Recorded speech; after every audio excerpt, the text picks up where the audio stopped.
Hello, it's Martin Luther King Day today. I have this book called My Brother Martin. It's written by his sister, who's passed away now. But as I've said before, sometimes like to look in the back. I'd like to just read this to you first. This book is written as an accurate reflection of the childhood experiences of my brother Martin, the late Reverend Dr. Martin Luther King Jr.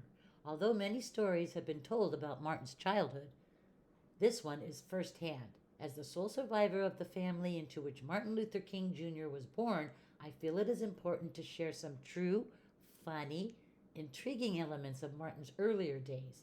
No other document can share this true story. Many see Martin as a very serious minded individual, stiff necked and always focused. What has not been emphasized enough is that Martin was once a boy. He, like others, developed gradually. He was funny, he was curious, he liked to play, he was a regular fella.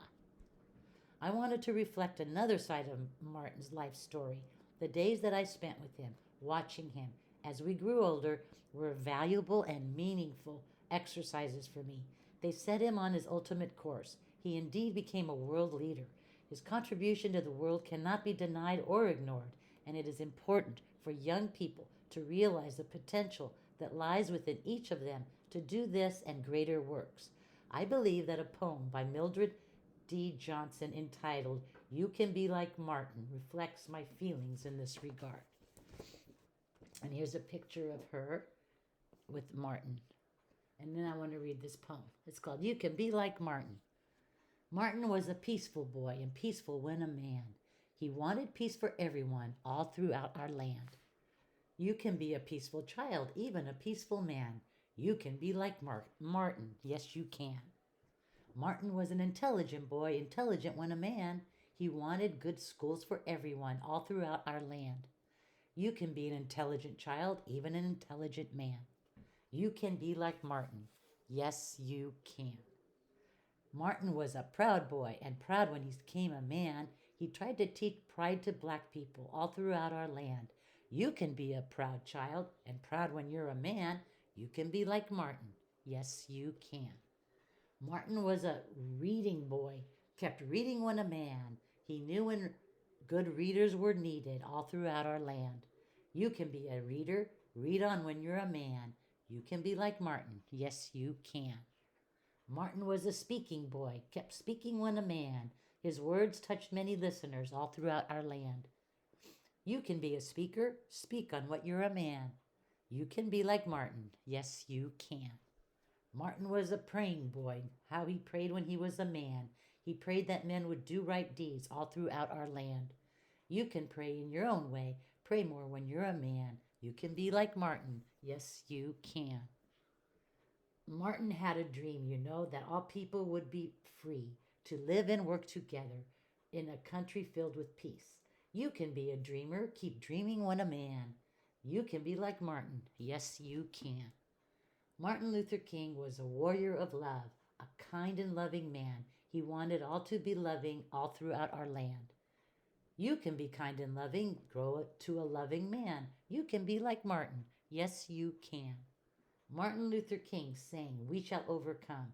Sang it throughout our land. You can overcome, my children. Yes, you can. You can be like Martin. Yes, you can. You can be like Martin. Yes, you can. You can be like Martin. Yes, you can. Okay, now for the story.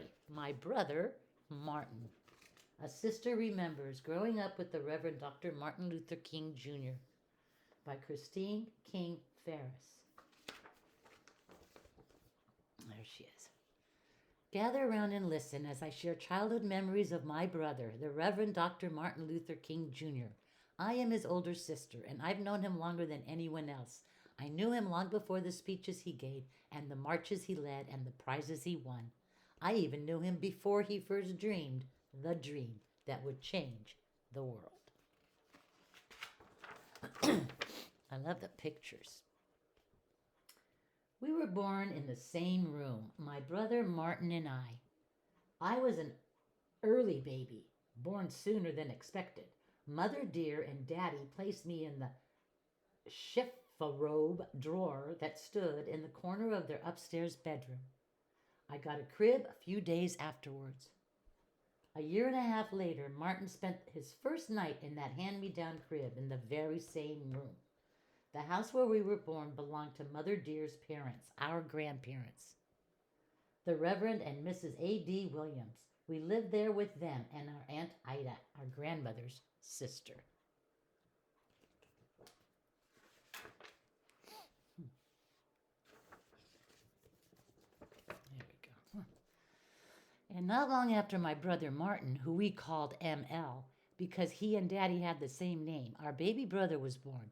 His name was Alfred Daniel, but we called him A.D. after our grandfather. They called me Christine, and like the 3 peas in one pod, we grew together.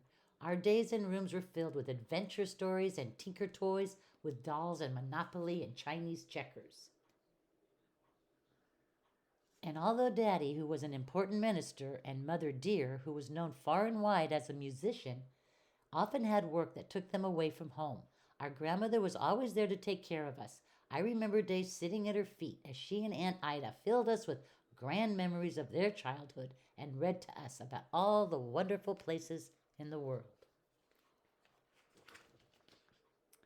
And of course, my brothers and I had each other. We 3 stuck together like the pages in a brand new book. And being normal young children, we were almost always up to something. Our best prank involved a fur piece that belonged to our grandmother. It looked almost alive, with its tiny feet and little head and gleaming glass eyes. So every once in a while, in the waning light of evening, we'd tie that fur piece to a stick, and hiding behind the hedge in front of our house, we would dangle it in front of unsuspecting passerbys. Boy, you could hear the screams of fright all across the neighborhood.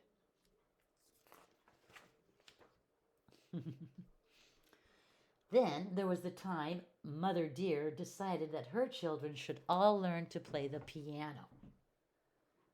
I didn't mind too much, but ML and AD preferred being outside to being stuck inside with our piano teacher, Mr. Man, who would rap your knuckles with a ruler just for playing the wrong notes. Well, one morning, ML and AD decided to loosen the legs on the piano bench so we wouldn't have to practice. We didn't tell Mr. Man, and when he sat, crash, down he went. But mostly we were good, obedient children. And ML did learn to play a few songs on the piano. He even went off to sing with our mother a time or two. Given his love for singing and music, I'm sure he could have become as good a musician as our mother had his life not called him down a different path. But that's just what his life did. My brothers and I grew up a long time ago, back in a time when certain places in our country had unfair laws that said it was right to keep black people separate because our skin was darker, and our ancestors had been captured in far-off Africa and brought to America as slaves.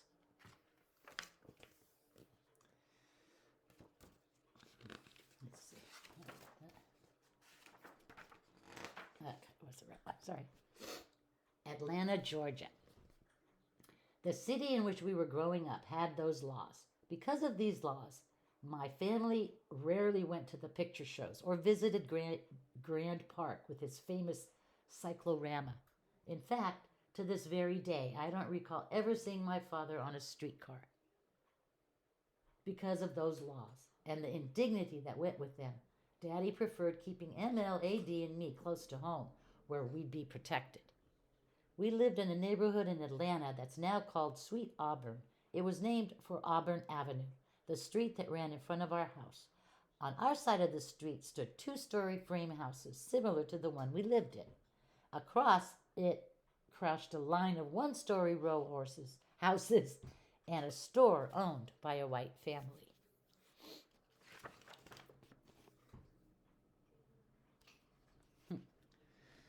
When we were young, all the children along Auburn Avenue played together, even the 2 boys whose parents owned the store.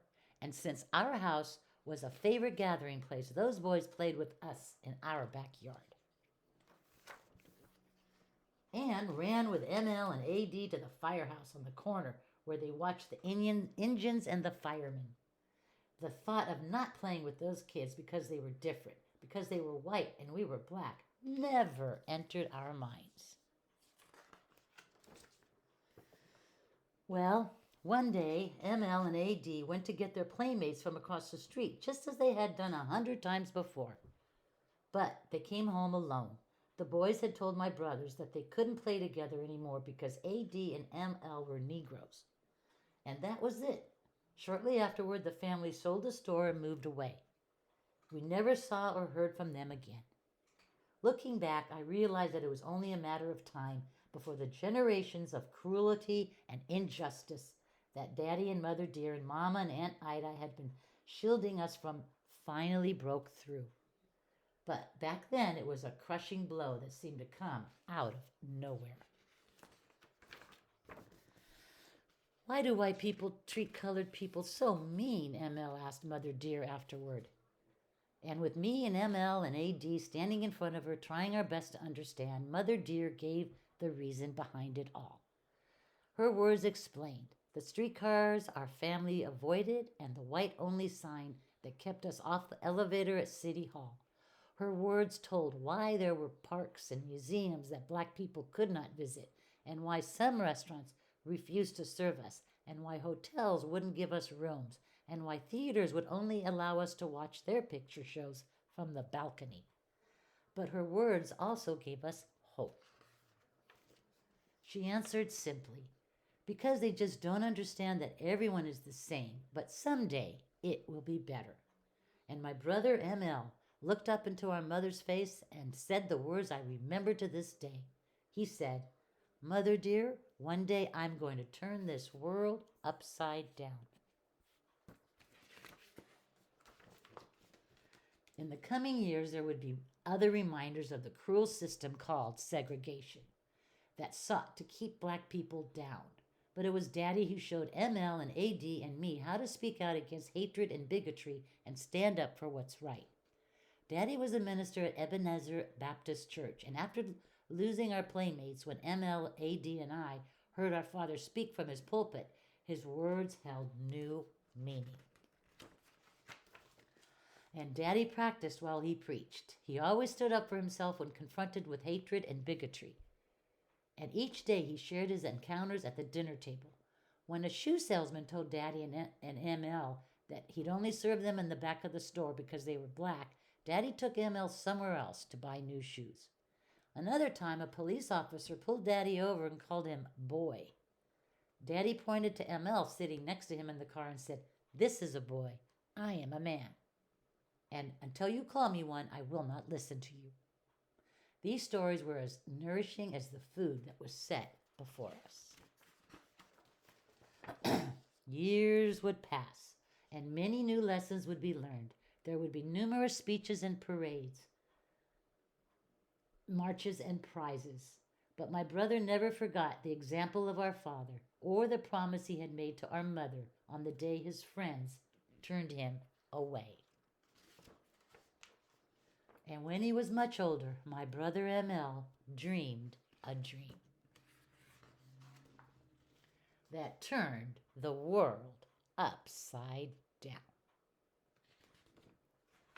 And that's what I read to you before. There he is there. Happy birthday, Martin Luther King Jr. May we all learn from him. Thank you. Have a great day. Bye.